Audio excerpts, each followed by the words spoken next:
நம்ம கார்த்தி அண்ணாவோட 29வது படத்துக்கான டைட்டில் என்ன அப்படின்ற விஷயத்த இப்போ அஃபிஷியலாக வந்து சொல்லிட்டாங்க. நம்ம கார்த்தி அண்ணாவோட 29வது படத்துக்கான டைட்டில் என்ன வச்சுருக்காங்க அப்படின்னா மார்ஷல் அப்படின்னு சொல்லிட்டு இந்த படத்தோட டைட்டில் வந்து வச்சுருக்காங்க. இந்த படத்தை யார் டைரக்ட் பண்ணுறாங்க அப்படின்னா டானாகாரன் படத்தை டைரக்ட் பண்ணியிருந்தேன் நம்ம டேரக்டர் தமிழ் இருக்காருல்ல, அவர் தான் வந்து டைரக்ட் பண்ணுறாரு. இப்போது இந்த படத்துக்கான பூஜை எல்லாம் போட்டு இந்த படத்தை ஸ்டார்ட் பண்ணியிருக்காங்க. நம்ம கார்த்தி அண்ணாவோட 29வது படத்துக்கு யார் தெரியுமா மியூசிக் கம்போஸ் பண்ணுறாங்க? நம்ம சாய் அபியங்கர் இருக்காருல்ல, அவர் தான் மியூசிக் வந்து கம்போஸ் பண்ண போகிறாரு. ஸோ அவர்கிட்ட வந்து பார்த்தீங்கன்னா ஏகப்பட்ட படங்கள் வந்து லைனப்ஸில் வந்து இருக்குது.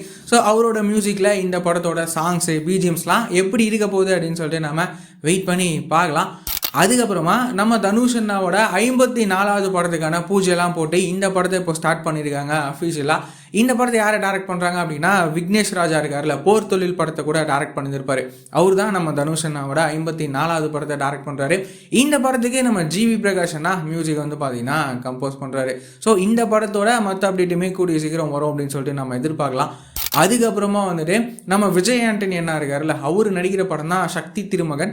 இந்த படத்துக்கான ரிலீசிங் டேட்டை இப்போ சொல்லிட்டாங்க. இந்த படத்தை எப்போ ரிலீஸ் பண்ண போகிறாங்க அப்படின்னா வர செப்டம்பர் 5ஆம் தேதி இந்த படத்தை ரிலீஸ் வந்து பண்ண போகிறாங்க தியேட்டர்ஸில்.